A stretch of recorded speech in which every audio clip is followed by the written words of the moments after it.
Okay, this is Wheelock's chapter 2. In this chapter, we're going to be looking at nouns and their characteristics. We'll be introducing you to the idea of noun declensions. We'll talk about case functions and how nouns function within sentence constructs. And we'll talk about how we translate these nouns and Latin syntax. We'll also, at the very end, talk about adjectives and how they relate to nouns. So let's jump into it here. Nouns. We talked about verbs in chapter 1.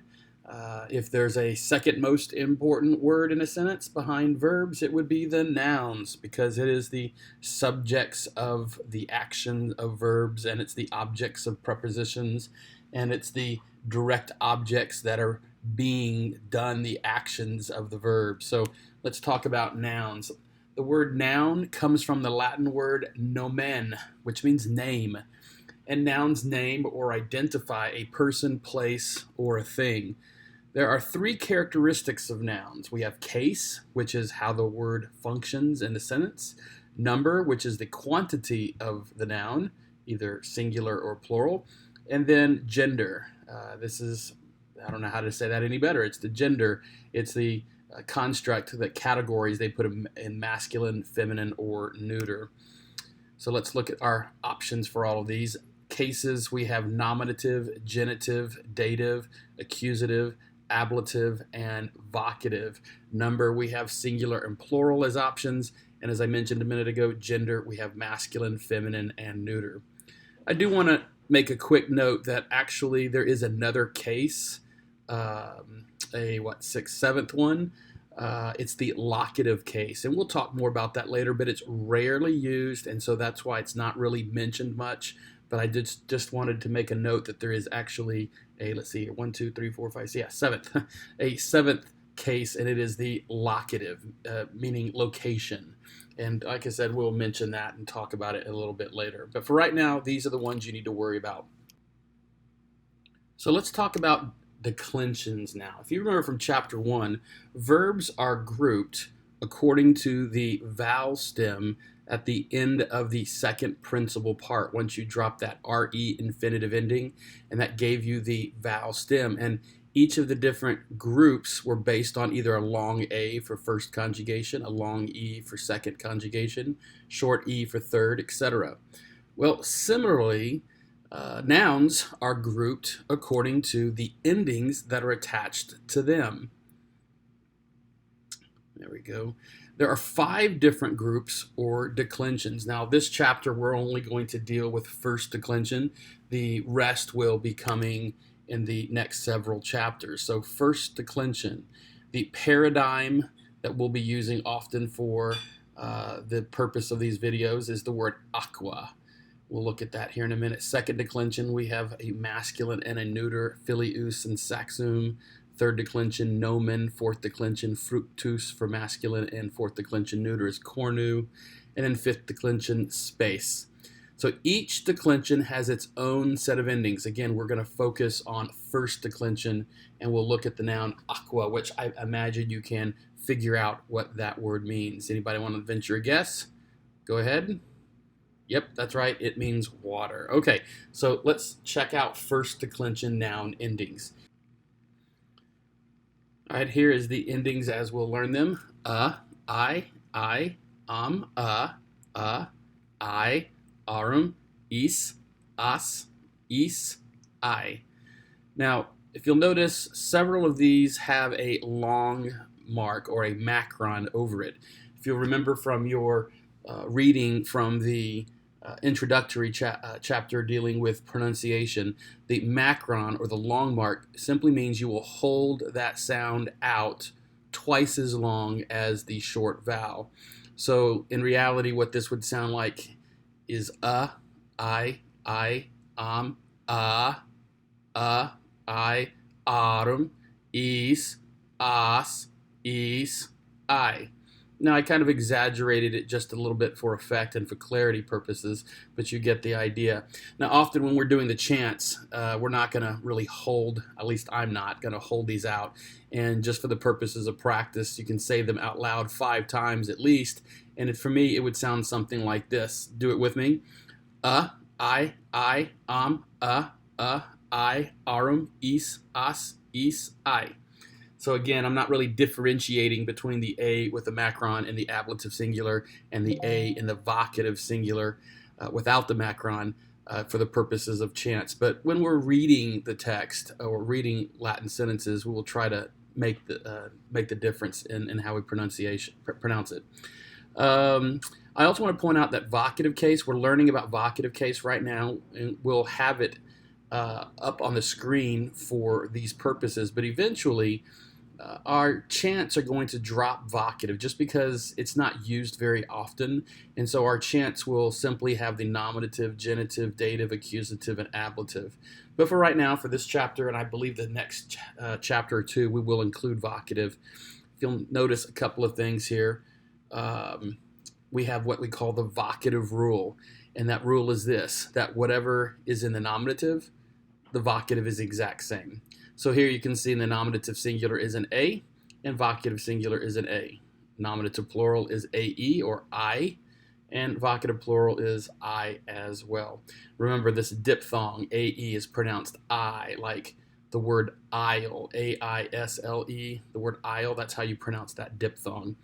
So this is your first declension noun endings. You need to go ahead and learn these, and I would just practice them and say them over and over and over again. If you need to, make flashcards, but you really have to have these endings down. So let's do them 5 times together. Say them out loud. It's actually better than just saying it in your head. I want you to hear these sounds. Let's do it 5 times together. Here we go. I, I, arum, is, as, is, I. Again. I, I, arum, is, as, is, I. Let's do it 3rd time. I won't do 4th and 5th. I, arum, is, as, is, I. And you can get faster and faster as you go through it, but you just need to practice these endings. You need to get them down. So these are first declension noun endings. Well, how do we decline a noun? Just like we conjugated verbs by taking the base or the stem and adding the present tense verb endings, ost, mustisnt, we're also going to decline nouns by taking the stem or the base and adding these noun endings that we just learned. So the word declinare or declining comes from the Latin word declinare, which means to change the direction or change the form. So thus, declining is changing the form of a noun by adding its base or stem to its declension endings. So similarly as verbs were conjugating stem plus endings, declining is taking the noun stem and adding the declension endings. So verbs are conjugated, nouns are declined. All right. So how do we find the stem for a noun? Well, it's actually not very difficult. When you first are introduced to a word in your glossary or vocabulary list, you will see 2 forms listed, a nominative and a genitive singular. Every noun will also have its gender listed along with the definition or definitions of that noun. So here's an example. Aqua, aquae, and it's got the F, meaning it is a feminine noun, and it means water. And you will often see these abbreviated in a dictionary or glossary. And so here you have aqua and aquae, and it's abbreviated. The stem is not written out for the second word. It just has the ending. Here's a quick note. First declension nouns are generally feminine. So almost all nouns in first declension are feminine. There are a few notable exceptions, and these are words that are masculine, and these were vocations or jobs in the first century that were not available to women. They were only available to men. And this is words like nauta, meaning sailor. You're not going to find a female sailor. A pirata, pirate. You're not going to find a female pirate. Agricola, meaning farmer. Poeta, meaning poet. Scriba, meaning scribe. And a few others. But those are sort of the main common nouns you'll run into that are first declension masculine. But the far majority of them are feminine. All right, so let's take a look and see what this looks like. So we take the word aqua and aquae, as you see it in the dictionary, and you simply underline. Here's the process I tell students: underline the genitive ending. And if you learned your chant, you know it's I, ae is the genitive ending, so you underline it.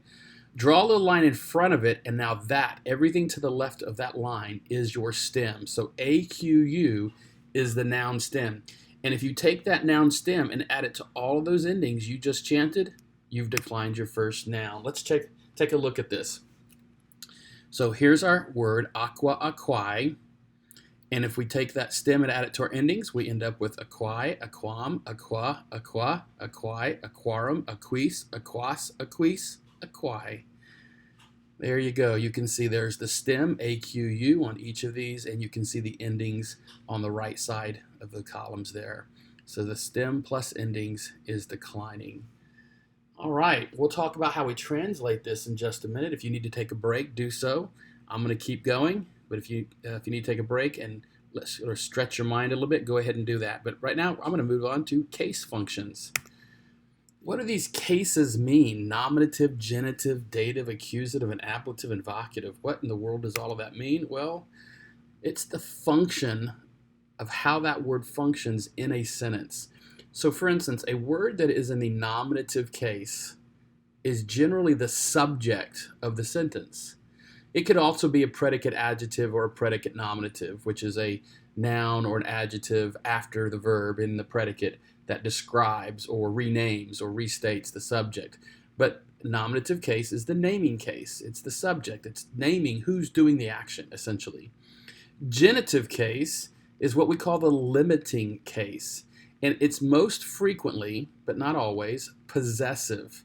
There are many uses, many other uses of these cases, including genitive.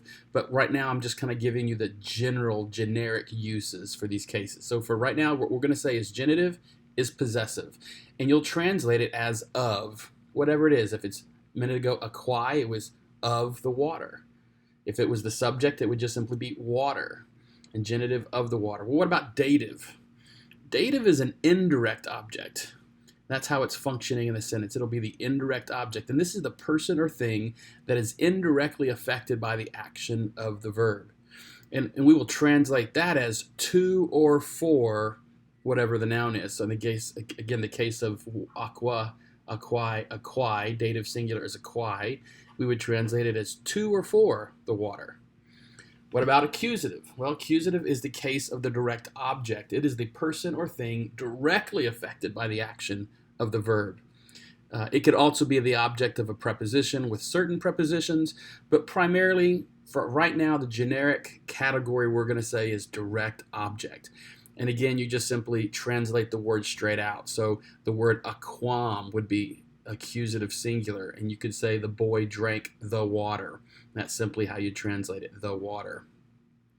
Ablative case is generically the object of a preposition, and you can sometimes it'll have a preposition in front of it attached to it, to help translate it, but sometimes it won't, and you have to supply the translation in the English translation. And generally, we would say like by, with, or from something. So in this case, by, with, or from the water, like by the water. He swam with the water or in the water. He fell into the water. And so those are the prepositions you kind of use to translate it. So the ablative is what we call the adverbial case. What it's doing is limiting the verb. Okay, we'll get into that more a little bit later. Vocative, again, not used a whole lot, and this is going to go away in the sense that we won't be talking much about it, but you do need to have it on your radar. It's called the noun of address or calling. This comes from the Latin word voco, V-O-C-O, voco, vocari, which means to call. We know about a vocation. If you were in the ministry, you have a vocation or a calling. So a vocative noun is one that is calling. And so if you were to say like, oh my son, how much do I miss you? Then you would put the word son in the vocative case. And it's simply whatever is the nominative ending is simply the vocative ending as well. So that's what translated would be O, either OH or just a plain O, and then whatever the noun is. So these are the generic functions of cases. There are many others that these categories, that these different cases can fit into, but this is generic. So for right now, if I ask you, what is the function of a nominative? Your answer is subject. And if I ask what is the function of genitive, you're simply going to say possessive. That's sort of the generic one we're going to go for. Dative, indirect object. Accusative, direct object. Ablative, object of a preposition. And vocative, calling. Okay, so what does that practically look like? We're going to look at how these cases actually function in a sentence. We're going to use an English sentence to start us off with, something that we can relate to here. The poet gives a pretty rose to the girl. So poet is our subject. The verb is gives. What is he giving? He's giving a rose. That's our indirect object being modified by the word pretty. It's the adjective modifying rose. And he's giving it to the girl. That's the indirect object. Now, in English, if the word order changes, then the meaning of the sentence changes. So if we move girl to the beginning, and we move the word pretty to in front of the word girl, and we move the word poet to the end, what do we have? We have the pretty girl gives a rose to a poet. It's completely different. First sentence, that's the poet giving, and in the second sentence, the poet is receiving. In the first sentence, it is the rose that is pretty. In the second sentence, it is the girl that is pretty. And in the first sentence, it's the girl that's receiving the rose. And in the second sentence, it's the girl who's giving the rose. So word order means everything in an English sentence. However, in Latin, it's completely different. It has nothing to do with word order. It has to do with the ending that it's attached to the word. So let's check this out. We got the same sentence. The poet gives a pretty rose to the girl. And we've gone ahead and translated this into Latin for us. Poeta puellae rosam bellam dat. Poeta is the subject, so it's got the nominative singular ending. Puellae is the word girl, and it is the indirect object, so it has the dative singular ending, ae. Ros is what is being given, so it's the direct object, so it has the accusative singular ending, am. And then bellam is the adjective that's modifying rose, so it's also got the am accusative singular ending. And then dot is our verb, and it's third person singular. He gives. So the poet, poeta, dot, gives puellae to the girl. What does she get? What is he giving to the girl? A bellam rosam, a beautiful, pretty rose. Now, you take that same sentence and rearrange all of those words. The second one is poeta rosam bellam puellae dot. The third one, rosam bellam puellae poeta dot. And the last one, dot bellam puellae rosam poeta. All the exact same words rearranged, and they all mean the same thing.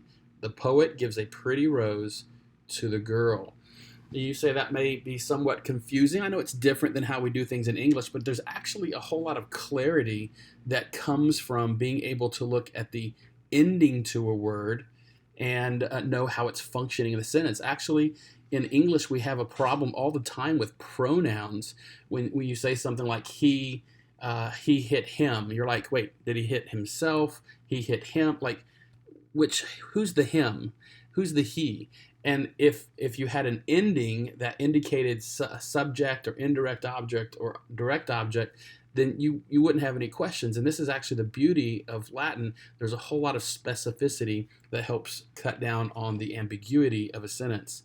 So let's take this one step further here. Oh, there's the titles there: subject, indirect object, direct object, adjective, and verb. Let's change it up just a bit here. If you want to change the meaning, you need to change the endings. So here's the first sentence: poeta puellae rosam bellam dat. The poet gives a pretty rose to a girl. But let's change the endings. Let's put, instead of puellae, ae, let's put puella. And instead of poeta, let's put poetae. And let's see what else. We're going to just change those two. So now we have the girl gives a pretty rose to a poet. We've simply changed who's giving and who's receiving. And the way we did that is by either changing it from a nominative to a dative or from a dative to a nominative ending. And then this last sentence, we changed rosa. Instead of rosam, we put rosa, which now it's the nominative ending, which means it's the subject. And we have rosa poetae, the rose dot gives a pretty girl, puellam, to a poet. So the word girl is now the direct object. The rose is giving a pretty girl to a poet. That is, of course, a nonsensical statement. It makes no sense. But the ending tells you how the word functions in the sentence. And in this case, rosa is the subject. It's the thing doing the giving. And the word puellam, girl, is the direct object. It is a thing being directly affected by the verb. So that's how noun case functions in a sentence. All right, how do we translate these? Well, we've already alluded to it, but let's go ahead and give it a little bit more systematically here. If it's the subject, you just simply say whatever the noun is. In this case, aqua, the water.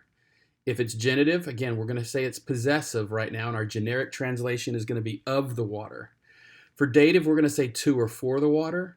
For accusative, we're going to say the water, again, because it's like he drank the water. That's just simply how you translate it. Ablative, we're going to supply prepositions by, with, or from the water.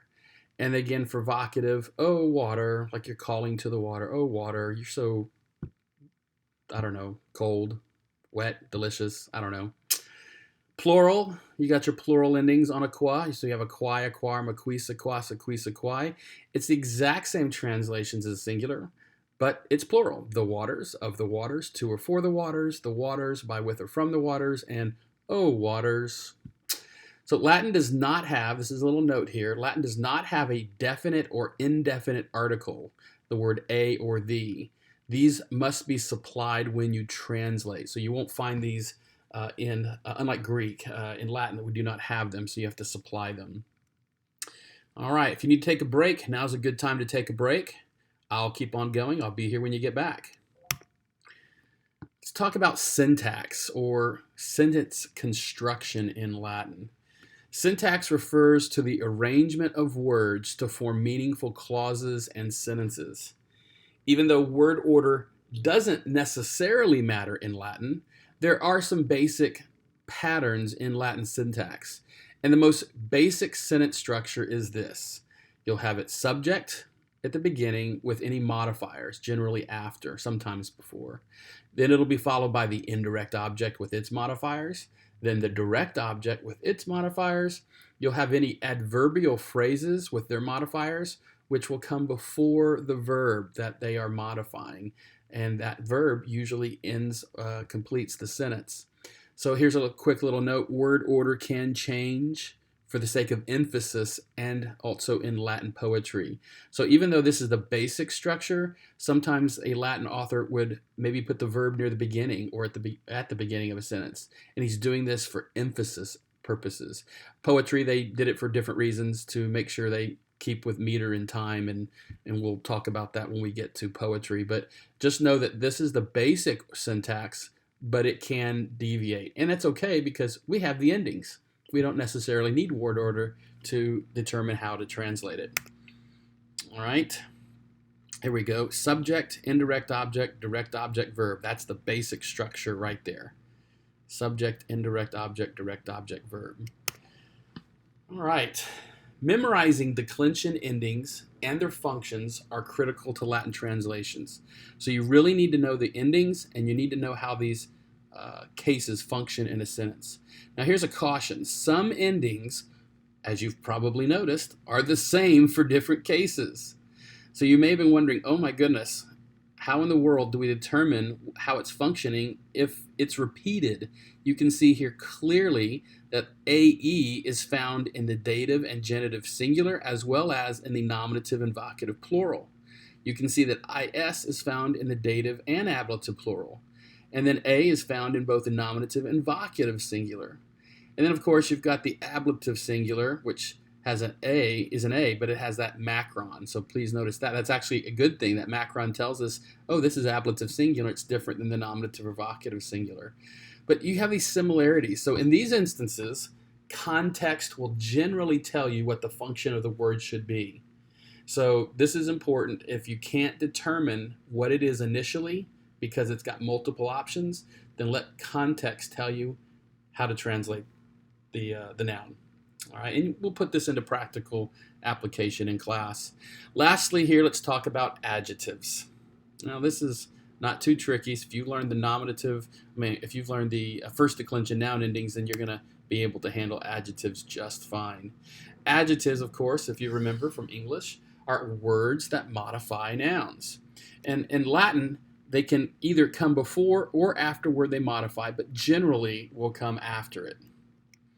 The word adjective comes from the Latin word adjacere, which means to lay next to. And so this is a word that lays next to a noun, and it is modifying it here. Latin adjectives have masculine, feminine, and neuter forms. And then this is important. Adjectives must agree with the noun that they modify in case, number, and gender.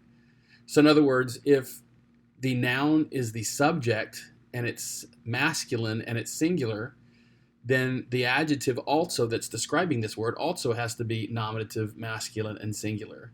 If the noun is feminine and it's accusative and it's plural, then the adjective that's modifying it also needs to be feminine, accusative, and plural. So that's important to remember. Now, there are two different kinds of Latin adjectives. We'll talk about third declension later, but right now in this lesson, we're going to be looking at first and second declension adjectives, and those end in us or a or depending on if it's masculine, feminine, or neuter, and that's in that order. Now, any adjective can be used to modify any noun regardless of which declension. So you could actually use a third declension noun to modify a first declension noun, a third declension adjective to modify a first declension noun. Doesn't matter as long as they agree in case, number, and gender. Let's put this into practical use here. We'll just start with the feminine adjective. The word for small is parvus, parwa, parvum. Here we've paired it with the word girl, puella, which is a first declension noun, feminine. So we have to use the feminine form of parvus, parwa, parvum. And that, of course, is parwa. So just like the noun, you take the stem, add the endings. You're going to do the exact same thing to the adjective. And so we end up with puella, parwa, puellai, parwai, puellai, parwai, etc. That is how we decline it. Just add those same endings. I, I, arum, is, as, is, I. Add that to your stem, parv, parv, and that's how you decline it. Here's how you'll translate it. In the singular, this would be the small girl. In the genitive, it would be of the small girl. Dative, to or for the small girl. In accusative, as a direct object, it would simply be the small girl. Ablative, by, with, or from the small girl. And vocative, oh, small girl. We're calling out to her. How about plural? Well, same exact translation. You simply make the word girl plural to girls. So the small girls of the small girls, to or for the small girls, by, with, or from the small girls, and oh, small girls. All right, so this is our lesson. If you need to, go back and rewatch this video, replay any section that you may be struggling with. Don't forget to study your vocabulary. You'll be having a quiz on that pretty soon. So go ahead and make sure you go over your vocabulary list. We'll talk about that in class as well. Have a great day.